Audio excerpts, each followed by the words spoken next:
Hello, it's Fran Davidson from psychicandenergywork.com.au, and this is part 4 of my monthly observations for May 2025 as they appear in video form on YouTube. If you go through to the website psychicandenergywork.com.au, you can go to the monthly observations page where you'll see more narrative about this May written down. The two formats are designed to work together. Hopefully they do. It's still a learning curve, so please let me know how it comes across. All right, so part 4 is always looking at the reality number in the numerological chart for the month that is. The reality number describes or denotes, as in suggests, signals, the end states that egoic self, even divine self, is due to end up in. Obviously, where we end up depends on how we interface with things. And of course, that is very much the human condition. How are we interfacing with life as it is right now? Are we balanced? Are we connecting to good guidance? Are we appreciating the fact that just because you're intuitive doesn't necessarily mean you're receiving the highest level of help? Hopefully you are. Many people will be.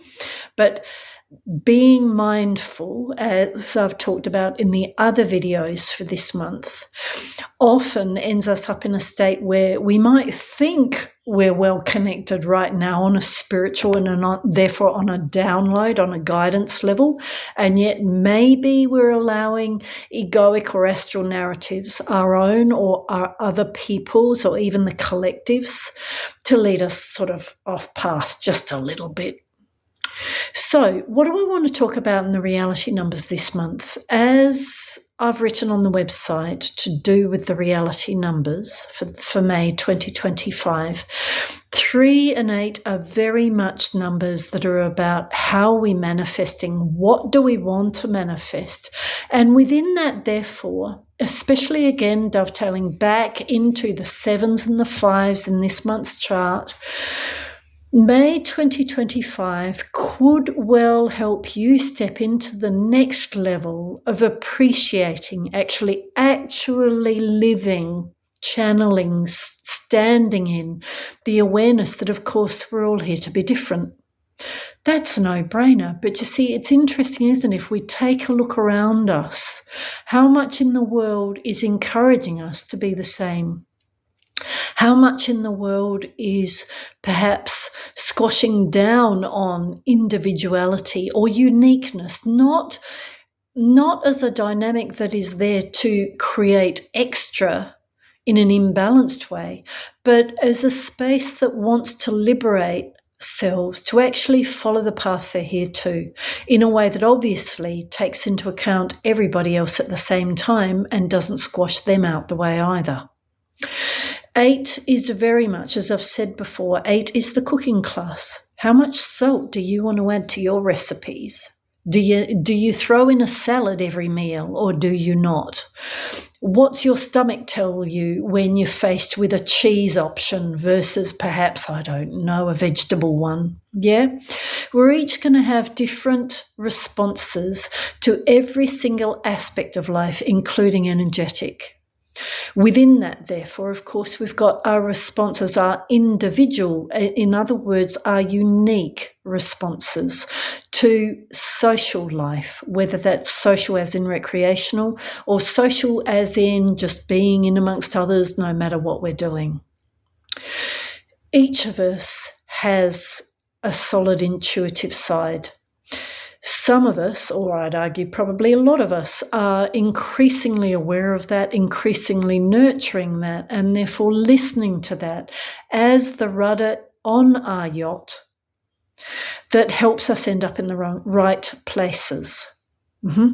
So 8 is a time where we get the opportunity and also even there, the guidance to perfect our recipe for life. In other words, what's our way of approaching the day? What's our way of dealing with this sort of situation versus that? How are we really meant to interface with all the ingredients that we bump into in a day? Whether that be to harness them, take them up and run with them, whether that to be, you know what, I can shelve that, I can release that, or whether that's, you know what, I'm just going to sit this bit out and wait for a better option or even create a better option so as to stay on path according to my gut feel. So 8 is very much, all numbers are, a place that wants us to listen to gut feel, to listen to our instincts, to listen to that little yes or that little no that's presenting in any moment as a cue to how much we are living on path for ourselves. Because in one sense, manifesting is about the ability to block everything else out. Not because we reject it, not because we see it as a negative, but just because, hello, the only thing that you need to steer your boat well is a solid, intuitive, spiritual connection. Spiritual and intuitive are sort of the same if we're really talking about spirituality. So therefore, this month, it's a 17/8. It is every May. Right, so again, go through to part 3 video for this month to listen to a bit about what 7 can bring, what it can trigger. Because 17 is saying that through moments of understanding yourself a little better this month, or even selfness as a dynamic, balanced or imbalanced this month, but also through dynamics that may well end you up in too much head stuff, too much opinion, too much forecasting, too much fearing even. Through these things, life is going to help you come to a moment where you're going to go, you know what, I need to reboot. I need to rebalance. I need to let go of everything that's gripping me and perhaps that I'm gripping, not because they're necessarily the same group of things there, so as to even get a sense of what my recipe is, so as to even get back in connection with the whole picture of my path, my vision, my ambition even, my sense of what's possible and what I need to be and do this life. Again, this month also presents a 2145, which reduces to 3 as the specific reality number for May 2025. So 2145 tells us that positioning, our positioning, in the world around us, but also with ourselves and with life, with divine guidance even. Looking at things like what are our platforms, what are our methods, what are our approaches. And here I go back to the beginning of this recording because, again, living your path is about looking after your uniqueness, not at the expense of others, not because you've got to put on aggressive or attacking boots or even defensive boots.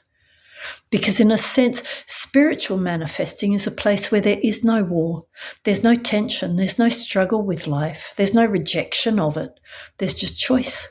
There's peaceful knowing, there's inner harmony, and there's just the awareness to say, you know what, that doesn't suit me, thank you very much, but I need to go this way.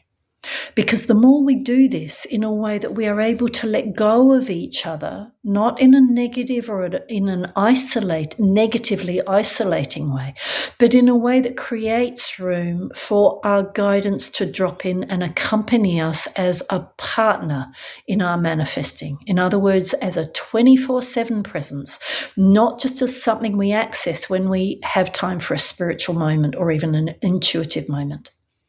So this month is very much a month that wants us all to get stronger again, or maybe it's not get stronger again, maybe it's just reconnect with that practice of coming to zero, coming to quietness, letting go of the buzz, letting go of the push and the pull, letting go of the models that go, you know what, the only one that's going to make this happen is me, which is so exclusive of guidance and divine help.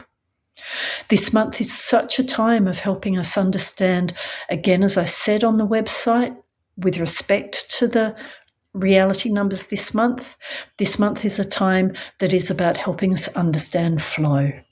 The more we get out of the universe's way and let it perform as the source that it is, the source of information, the source of healing, the source of insight, the source of our intuitive download, the more we make room for that to happen, and we can make room for that no matter what we're doing. At the end of the day, we're multitaskers all of the time.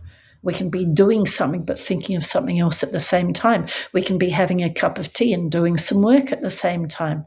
We can be, I don't know, let's get out of work. We can be, I don't know, breathing and enjoying ourselves at the same time. All of those things might sound like very trite examples, and yet if we're talking manifesting, that is also what we're being asked to do. Because again, each of us has a very unique path. We are here only to tap into the guidance that is for us, not because we reject that coming from the outside world, but because we quality check it, we verify it, we make sure that it sits with us fully. In part of all these words like uniquely and independent, all of that suggests that the universe has cooked a big enough pie for us all to feed from in a way that nobody needs to be worried about the size of their slice. Egoic self isn't too good at remembering that. Egoic self isn't too good at representing that wisdom on a day-to-day 24/7 basis in anyone. Why? Because we're partly egoic beings.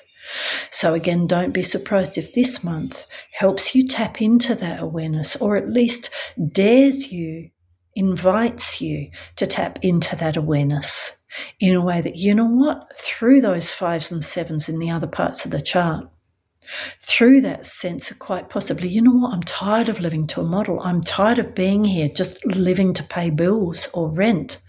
I'm tired of being dismissed by those who seem to create the models and perpetuate them. We're here to be our own models within the system. The more we remember to do that, the better the system flows. So all the very best to you. I hope this has added value somehow. Please get in contact if you want to learn numerology, intuitive development, spiritual development, personal development. Or if you just want a reading, a healing, piece of spirit work, whatever. Take good care, travel well through May. I hope it guides you well. Dare to be the all that you are. Don't worry about what anybody else thinks about that.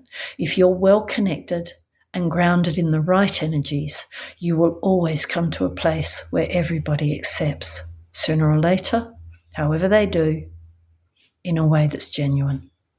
Take good care.